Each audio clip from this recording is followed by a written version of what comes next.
네, 옛날서부터 위대한 성자들은 그냥 성자가 된 게 아니고 정말 각고의 노력을 엄청난 인간의 견딜 수 없을 것 같은 그런 어려운 고난을 많이 겪어가지고 그런 위대한 분들이 다 되신 것입니다.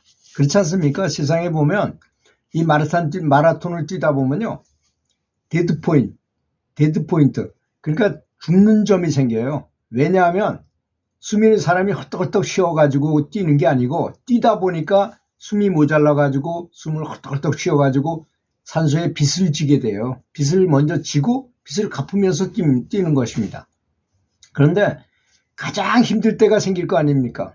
이게 어떤 현상이 일어나냐면 몸속에서 이제 헤모글로빈이라는 게 근육 내에서 연소가 돼가지고 바깥으로 그러면 젖산이라는 노폐물이 휘발유를 태우면 매연이 나오잖아요. 그거와 마찬가지입니다. 우리 몸도 근육 속에서 매연이 생겨요. 그게 젖산이라는 매연입니다. 젖산이 산이라는 건 얼마나 세겠어요. 그래서 우리가 뛸 때 보면 죽을 것 같이 힘들잖아요. 뭐 아프고 아주 괴롭고 그 젖산 때문에 그런 거예요. 근데 산소는 트럭 역할을 합니다. 그 젖산을 숨을 통해서 숨을 들이쉬어가지고 그걸 밖으로 트럭처럼 실어서 날르는 역할을 하는 거예요. 근데 그것이 가장 극도로 심하게 쌓일 때가 있을 거 아닙니까? 그러면 체액이 pH 농도도 엄청나게 산성으로 변해버려요. 그러니까 사람이 괴롭죠. 뛸 때 보면 굉장히 괴롭잖아요, 우리는. 그래, 그런 때가 최고로 극도로 괴로울 때는 4점이라고 진짜 그때 잘못하면 죽어요. 그래서 데드포인트라고 하는 것입니다. 그런데 모든 사업하는 사람이나 모든 도를 닦는 분들이나 어떤 경지를 이루고자 하면 반드시 그 전에 슬럼프 현상 같은 더 안 되는 때가 한 번은 찾아와요. 그걸 수행의 겨울이라고 말합니다.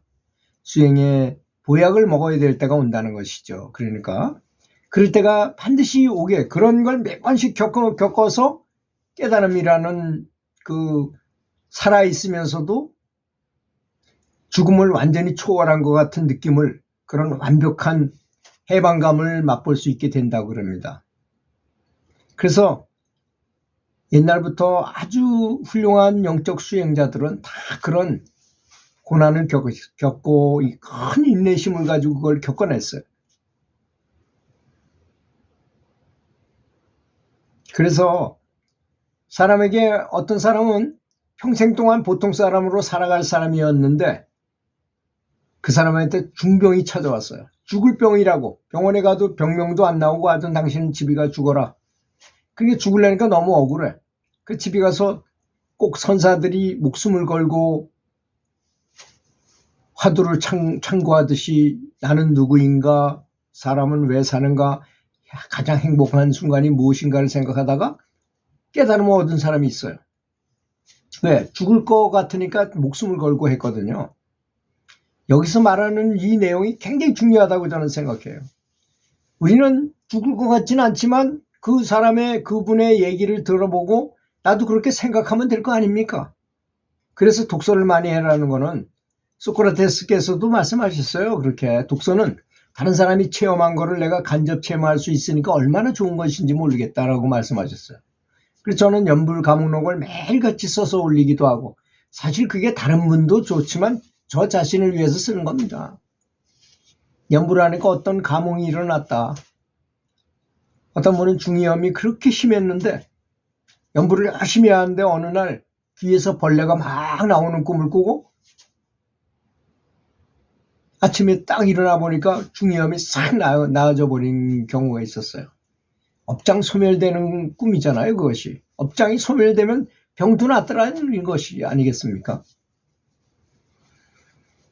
그래서 사람에게 어떤 고난이 찾아오고 힘든 일이 생긴다는 것은 이게 하늘이 또는 부처님께서 나에게 내 자신을 다시 돌아다보고 그냥 그대로 살다가 죽지 말고 너 네 안에 있는 본성을 찾으라는 표시 그런 신호구나라고 알아듣는다는 것, 알아챈다는 것 굉장히 중요한 요소라고 저는 생각합니다.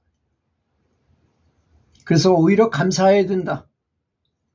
어려운 고난을 겪게 된다는 것, 병에 걸린다거나 사업이 실패한다거나 큰 고통을 당하게 된다는 것은 오히려 신이 나에게 내 속에 있는 자성부를 깨우치라고 주는 신호라고 생각하는 것입니다.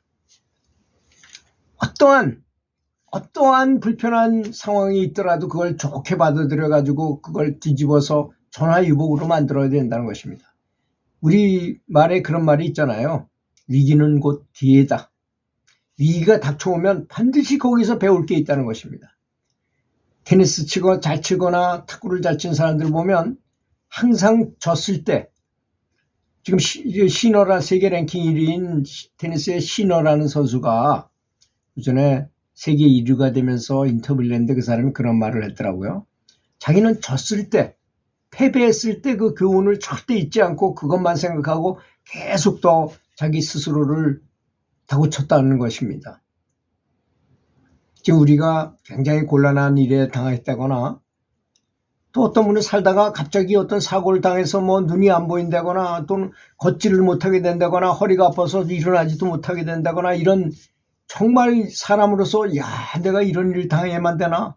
그래서 휠체어를 타고 다녀야만 되구나 하는 이런 상황이 벌어졌을 때 이것은 신이 나에게 주는 축복이구나. 오히려. 그래서 이걸 정말 열심히 수행을 더 많이 해라는 격려구나라고 받아들일 수 있다면 그걸 위기를 기회로 바꾼 분이 아니겠습니까? 그런 분들이. 꼭 보면 평범한 삶을 사는 사람은 평범한 인간밖에 안 돼요. 어려움을 겪었는데도 거기에 굴하지 않고 계속 그걸 좋게 받아들여서 이렇게 하는 분들한테 큰 영광이 찾아오게 되더라고요. 그리고 어떤 어려운 일이 있더라도 긍정적으로 생각하고 좋은 쪽으로 바라보고 이게 신이 나에게 준 좋은 축복의 기회구나 라고 알아채고 일이 항상 잘 된다고 낙관적으로 생각하고 또 다른 사람의 잘잘못, 주변에 있는 잘못된 것에 신경 쓰지 말라는 것입니다. 어떤 분은 뭐 정치하는 거 하루 정치 여기서 맨날 떠들어본다고 그 정치하는 분들이 자체가 바뀌어야지 여기서 아무리 말한다고 무슨 소용이 있습니까? 자기 자신을 욕하는 거하고 똑같아요. 그거는. 정치에 대한 관심을 두지 않고 오히려 연부를 하십시오. 연부를 하는 게 훨씬 더 좋잖아요.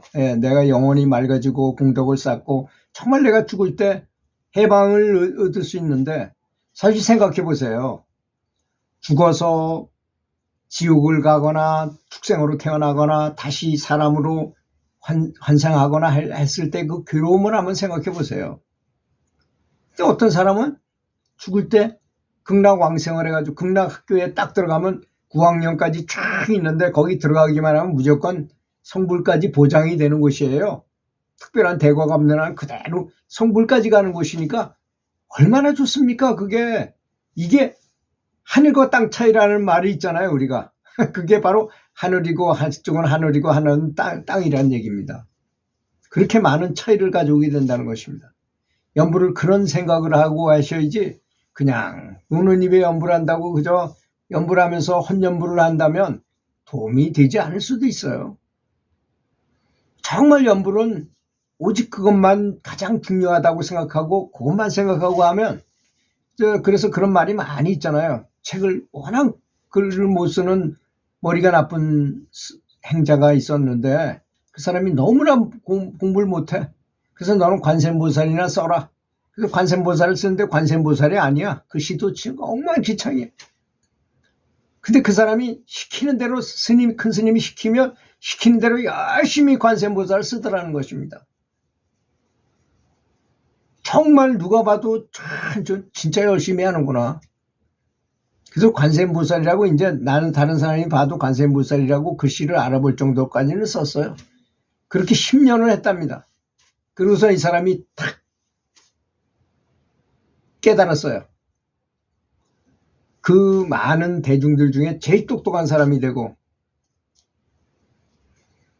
누가 비록 글은 몰라도 누가 와서 경전에 있는 말씀이 이게 무슨 뜻이냐고 물어보면 일사천리로 설명합니다. 기가 막히게 설명해. 육조 해능대사가 바로 그랬잖아요. 육조 해능대사가 글을 모르셨어도 와서 제자가 물어보면 일사천리로 말씀을 잘 하셨다고 합니다. 이 글을 알고 뭐 지식이 좀 있다는 걸 자랑할 필요가 없어요. 징기스칸 그 나라에는 문자 자체가 없었어요. 그때 당시에. 그럼에도 불구하고 1세기 동안에 가장 리더십이 대단한 특별한 사람이 징기스칸이잖아요. 그렇게 사람은 공부를 많이 잘하든 못하든 간에 관계없이 바른 생각을 가지고 연구를 열심히 하게 되면 큰 지혜가 열리게 마련인 것입니다. 그거보다 더 큰 행복이 세상에는 없다는 걸 알아야 될 것입니다. 그래서 정말 감정에서 해방되는 자유, 감정에서 해방되는 자유가 뭔지를 모르죠. 그 말 뜻은 알지만 그렇게 직접 체험해보지 않으면 그게 뭐 어떤 것인지 모릅니다. 사탕을 아무리 잘 사탕을 한번 먹어본 사람이 사탕 맛이 어떻다고 다른 사람은 사탕을 안 먹어본 사람은 설명하기 어려운 거와 마찬가지일 것입니다.